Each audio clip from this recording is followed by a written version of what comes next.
Welcome to The Read Along, a mini book club for your ears. I'm your host, Scott. I'm your other host, Anita. And join us on a journey through a good book, one chapter at a time.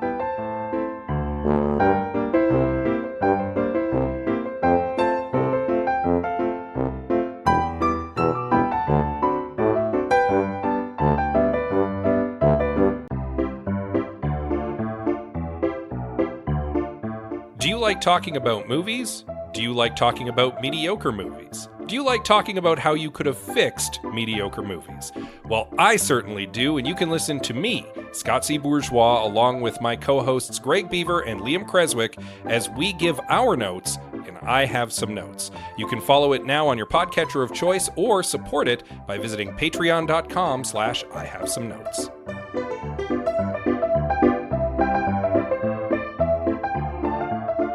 Got our kids' play structure for the backyard. Combination, like, treehouse swing set, something. Yeah, you know what we're talking about. I'm sure you do. It's secondhand, so it's a little rickety and a little weather-beaten. It has seen some weather. Indeed. When the kids swing too hard on it, it moves. It's got a little creak to it, but Yeah. I think some WD-40 might fix that. But otherwise, it's in pretty good shape. Yeah. And the kids have been thoroughly enjoying it for the past few days. Oh my it's been goodness. set up. Our daughter would swing for hours. Yeah, it's been a hit. Yeah, it's been nice. And we've had some very nice weather for them to enjoy it. Yeah, early September is when things typically cool down around here, but we're still experiencing some summer highs. Yeah, a little bit. Like it was pushing 30 degrees all weekend. Yeah. And Which it was better, though, than it was earlier this summer because it would cool down in the evening. Yeah. And we got this, like, respite from the heat. the air quality has changed to like fall air quality. So it's like cooler air, the breeze is cooler, but it's still getting hot in the afternoon. Yeah. So it is helping things cool down at least, and Yes. that's nice. It's easier for me to tolerate the heat. Yeah, it's not relentless. Exactly. When Yeah. I get a cool down in between, it's nice. Indeed. So been enjoying the weekend, but also reading the book. Now, we made an error. We miscounted the men. Yeah, we thought there were 36 chapters, but there is in fact a secret, hidden, tiny 37th chapter at the end of this book. So last episode, when we said it was the penultimate chapter, we were off by one. We were wrong. This is the penultimate chapter. Yes! There is still one more chapter to go before we're done, and then we will do our full book club report. So our bad, everybody. We miscounted. Indeed. So let us penultimate again. Quite. Yes. But before we penultimate, let's do a brief recap of our previous chapter, chapter 35 of our novel, in which the Whistler gets his comeuppance, the walls come crashing down, and everything explodes and goes kablooey. And as we all lose consciousness, we drift off into chapter 36 of The Undetectables by Courtney Smyth.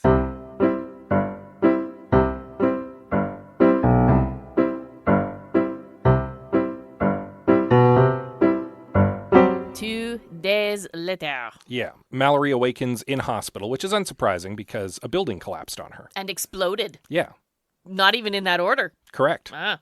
So she's in a rough shape. Yeah. But she's in a hospital, which is a good sign. Yeah, and Felix has come to visit. Yay. They bring flowers and a stuffed bee because there were no bears. The bee made me so happy. The bee made Mallory quite happy as well. Yeah. And sits and thanks Mallory for putting to rest Ben, like solving the mystery and giving some closure there. Yes. And also apologizes for just having not been a good friend the last little bit. Which, I don't know if that's entirely true. Felix feels like they've been a bad friend. Well, and Felix, as a fairy, can only speak the truth. Yes. But the truth as they see it. Yes, exactly. So Felix is speaking their truth. And their truth is, I feel like I've been a bad friend to you.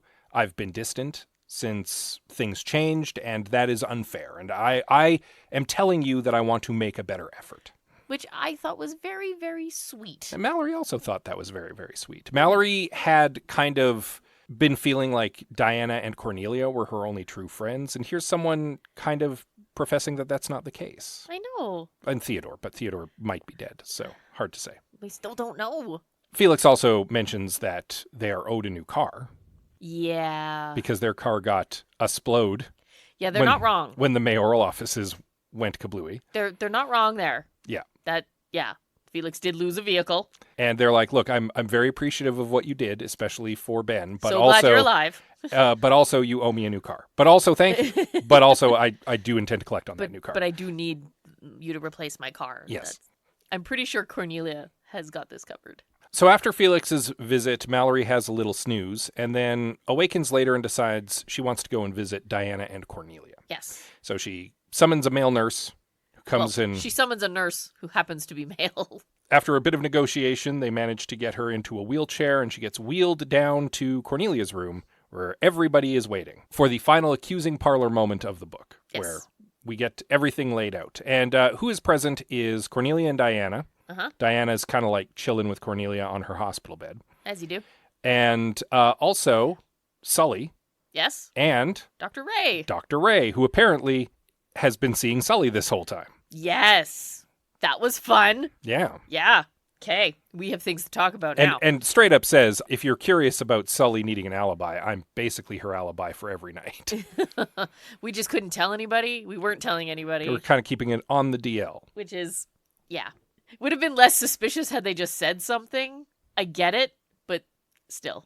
It just added to things. This is where Sully basically gets a report from the Undetectables on what went down so that it can be filed. But also the interim nightmare wanted that report, who is also Dr. Ray. Which kind of tracks for me. It doesn't seem like there's a lot of bureaucracy in Racton. There is not. And so Dr. Ray, being a city employee, being the medical examiner. The medical examiner might actually be next in line for the mayor. Yeah. I legitimately wrote this part in my notes as well. The political infrastructure of this town is a hot mess. Yeah, well, because the Van Dorens have been in charge forever, for a couple generations. It's pretty clear that there's not much in the way of further support for that. Jacob would have been probably next in line, and he got potentially explode, and is also, a serial killer. Yeah. And there's no official police force. Like, there's the Rent-A-Cops, and Sully was seconded here from Otterton, right? Yeah. So... yeah, that's what I mean. The political infrastructure here is a hot mess. There's pieces missing. It's connected weird. In what apparent world would the medical examiner be next in line for the mayor's seat in an emergency? Yeah. What? Very sideways. This is very clearly temporary until... Dr. Ray even says, this is just until the elections. So, yeah. And in the meantime, I'm still going to be acting as the medical examiner. But also, as my first act as Nightmare, I'm instituting an actual police force. Yes. Because this is nuts. We can't allow this to happen again. With actual collaboration and actually solving crimes and actually working cases. Yeah. But we're getting a little ahead of ourselves there. We are. Let's back it up. Mallory explains everything after Cornelia attempts to explain everything. Mallory kind of stops her and is like, no, let's get an objective yes explanation of what's going on. Because we all know Cornelia cannot help but pepper it in with a lot of subjective opinions. Yeah. Yes. And Mallory lays it all out, and it's pretty much as at this point we know. Yeah. Jacob has been the Whistler all along. He disguised himself as Van Doren to hire them. He acted in his position as aide to the Nightmare to interfere with Sully's ability to verify that and the Undetectables' ability to verify that. In the meantime, he continued to commit his murders. In his mind, he thought he was helping drop them clues, but Mallory's like, they were very obtuse and increasingly bizarre. And there was no sane person could have solved those riddles. Yeah, no, he was... yeah, eventually pushing it. Yeah, eventually he murdered the Nightmare and lured us into a trap at the mayoral offices where his plan was foiled. The end. More or less. More or less. Yeah. Can we talk about this bit for a second? Sure.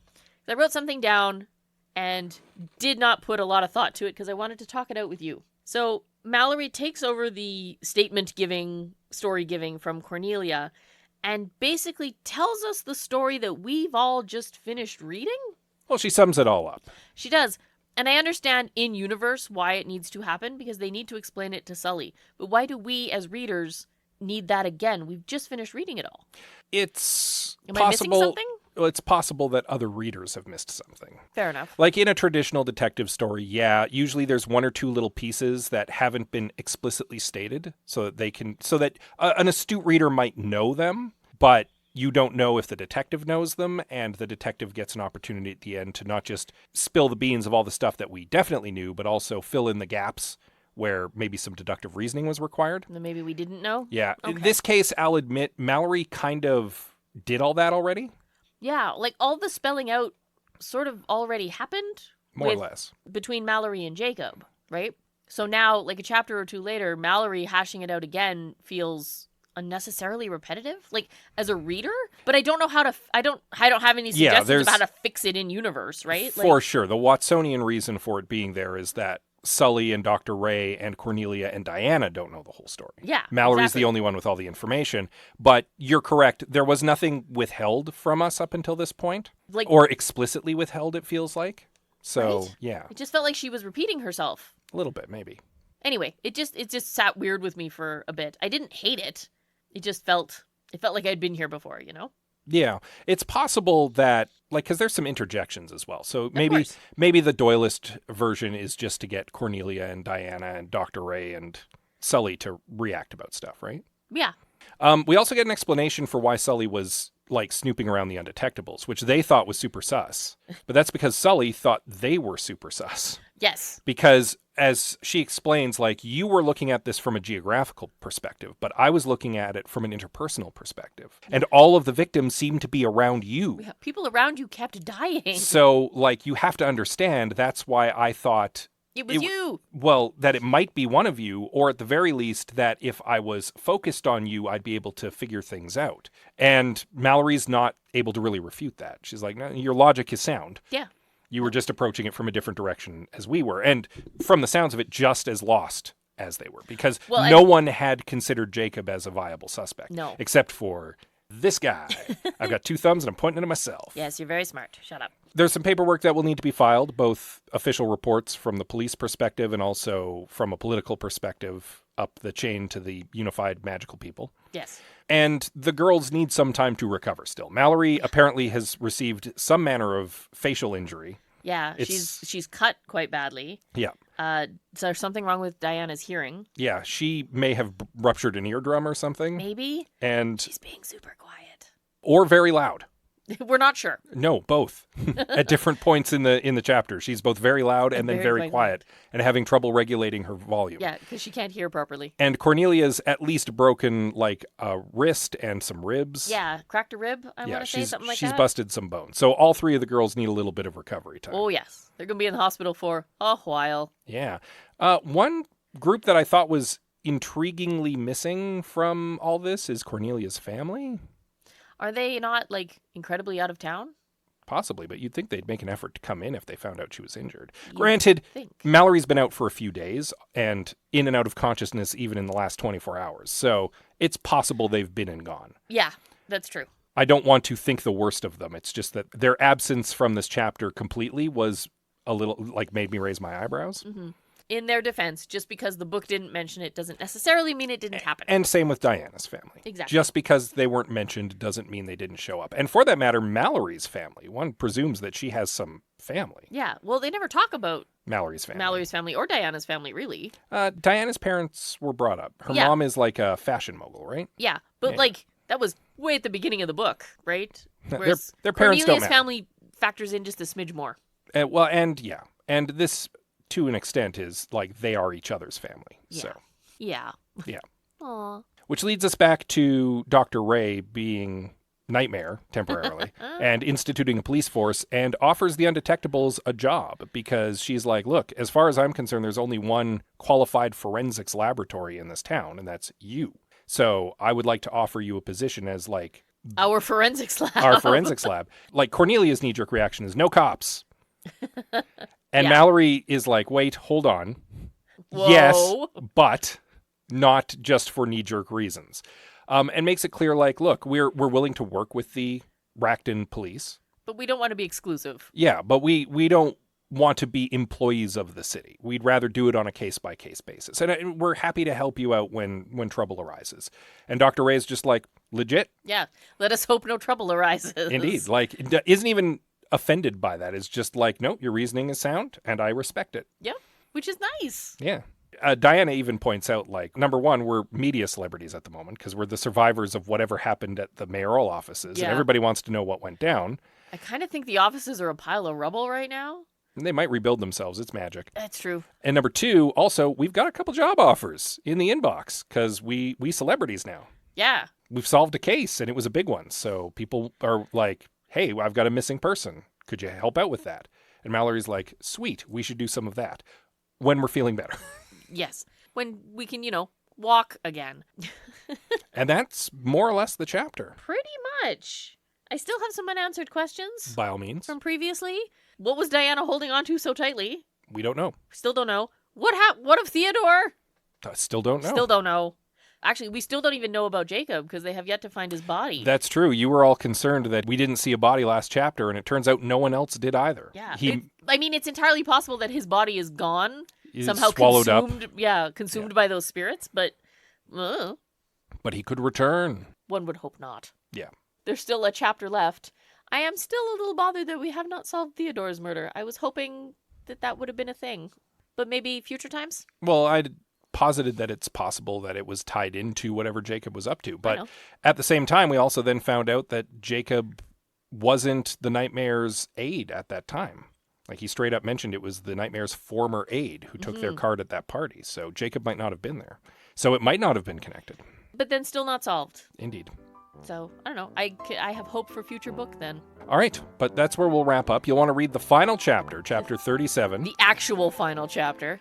In time for next week. In the meantime, of course, as always, you can give us a little rating and a review. Because we always appreciate that. Yeah, you can also reach out to us and speak to us on social media. Oh my goodness. Okay, here's the list. We are on Facebook, Instagram, Goodreads, X, Blue Sky, and I think that's it. We are at the Read Along on most of those. You can also send us an email. Oh, please do. That's so much better. You can find us at thereadalong@gmail.com. And with that said, as always, we love you very much, and we'll see you next time. But what of Theodore?